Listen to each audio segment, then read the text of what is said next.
അതായത് നമ്മുടെ ദൈവവചനം നമ്മൾ കേൾക്കുന്നു, അത് പിശാച് വന്നിട്ട് നമ്മുടെ മനസ്സിൽ നിന്ന് എടുത്തോണ്ട് പോകുന്നു, നമുക്കത് ഗ്രഹിക്കാൻ കഴിയുന്നില്ല എന്നാണ് ഇതിലൂടെ വ്യക്തമാക്കുന്ന ആശയം. രണ്ടാമത് പാറകൾക്കിടയിൽ വീണ വിത്തുകളെ കുറിച്ചാണ്. പാറകൾക്കിടയിൽ വീണ വിത്ത് അത് വീണു, പക്ഷെ അതിന് വളരാൻ സാധിക്കുന്നില്ല. എന്ന് വെച്ചാൽ നമ്മൾ പാറക്കല്ലിൻ്റെ ഇടയിൽ വീണ വിത്ത് ഉണങ്ങി അത് വരണ്ടുപോയി. രണ്ടാമത്തത് വഴിയരികെ വീണത്. വഴിയരികെ വീണ വിത്ത് മനുഷ്യർ ചവിട്ടി അത് മൊത്തം മൗണ്ടനിൽ എന്തെങ്കിലും ആഡ് ചെയ്യാം കേട്ടോ. മൗണ്ടനിൽ വേണേ ഒരു ചെറിയൊരു മരമൊക്കെ നിൽക്കാം, കുറച്ച് പുല്ലൊക്കെ നിൽക്കാം, വേണമെങ്കിൽ മൗണ്ടൻ സൈഡിൽ കൂടെ പക്ഷിയൊക്കെ ഇങ്ങനെ പറഞ്ഞു നോക്കട്ടെ, അല്ലേ? അതെ, അങ്ങനെയൊക്കെ പറഞ്ഞു പോകാം. എല്ലാം വരച്ചു കഴിയുമ്പോൾ സാറേ പേരെ തെളിയുന്നില്ലായിരുന്നു. വേഗം വരച്ചോ, വേഗം വരച്ചോ. തീരെയില്ല, കൈവരിച്ചു കൊടുത്തേ, പ്രോത്സാഹിപ്പിച്ചേ.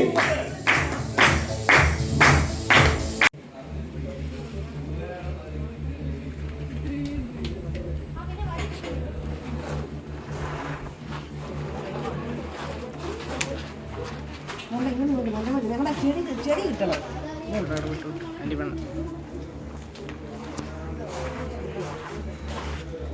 കാണാനില്ല.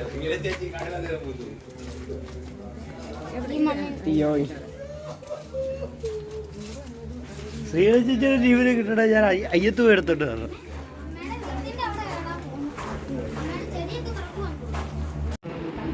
ദൈവനാമത്തിന് മാത്രം ഉണ്ടാകട്ടെ.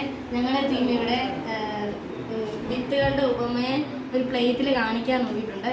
ഫസ്റ്റ് വഴിയോരത്ത് വീണ വിത്താണ്. വിത്തൊക്കെ ഉണ്ട്, വിത്താണ്. വഴിയോരത്ത് വീണ വിത്ത്. വഴിയോരത്ത് വീണ വിത്തുകളെ കാണിക്കുന്നത് നമ്മൾ വചനം കേൾക്കും. നമ്മൾ അപ്പം കേൾക്കുന്ന സമയത്ത് ഭയങ്കര സന്തോഷമായിരിക്കും. പക്ഷെ പുറത്തോട്ടിറങ്ങി വേർഡ്ലി ആയിട്ടുള്ള കാര്യങ്ങൾ പറയുമ്പോഴോ അല്ലെങ്കിൽ ആളുകൾ അതിനെപ്പറ്റി എന്താ പറയുക, നിങ്ങൾ പറയുന്നത് ശരിയല്ല, നമ്മുടെ കോൺഫിഡൻസ് കളയാൻ വേണ്ടി നോക്കുമ്പോൾ പെട്ടെന്ന് നമ്മുടെ കോൺഫിഡൻസ് പോവുക. അങ്ങനത്തെ ആളുകളെയാണ് വഴിയോരത്ത് വീണ വിത്തിനെ കാണിക്കുന്നത്. പിന്നെ വീണെങ്കിൽ നമ്മളൊന്ന് ഫെഡപ്പായി പോകും. പിന്നെ നമ്മൾ കേട്ടതൊക്കെ മറന്നിട്ട് അങ്ങനെ പോകും. നമ്മൾ ഇങ്ങനെയൊന്നും ആവരുത്. നല്ല നിലത്ത് വീണ വിത്ത് നമ്മൾ കുറേ പൂവൊക്കെ വെച്ച് വളരെ ബലപുഷ്ടമായ ഒരു ലാൻഡാണ് നമുക്ക്. എന്നിട്ട് നല്ല നിലത്ത് വീണത് എന്ന് വെച്ചാൽ ആത്മീയ സന്തോഷം എപ്പോഴും നിലനിർത്തിക്കൊണ്ട് പോവുകയും ദൈവത്തോട് കൂടെ നടക്കാൻ ആഗ്രഹിക്കുകയും അതിനുവേണ്ടി ശ്രമിക്കുകയും അങ്ങനെയൊക്കെ ആവുന്ന ആളുകളെയാണ് നല്ല നിലത്ത് വീണ വിത്ത് റെപ്രസെൻറ്റ് ചെയ്യുന്നത്. അപ്പോൾ അവർ ഭാവിയിൽ ഒത്തിരി ബലം കായ്ക്കുകയും മറ്റുള്ളവർക്ക് യൂസ്ഫുൾ ആവുകയും ചെയ്യും.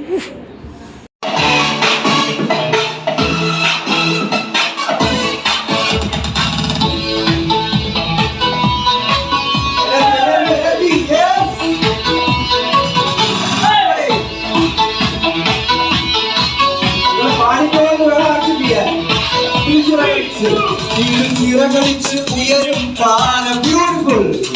ഉയരങ്ങളിൽ പറക്കും കാലം, ഇത് ചിറകളിച്ച് ഉയരും കാലം, ഉയരങ്ങളിൽ പറക്കും കാലം. ദൈവത്തിന്റെ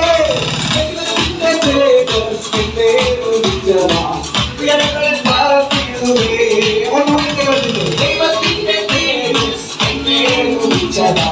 ഉയരങ്ങളിൽ പറത്തിടുവേ.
ഉയരങ്ങളിൽ പറന്നിടുവേ, ബ്യൂട്ടിഫുൾ.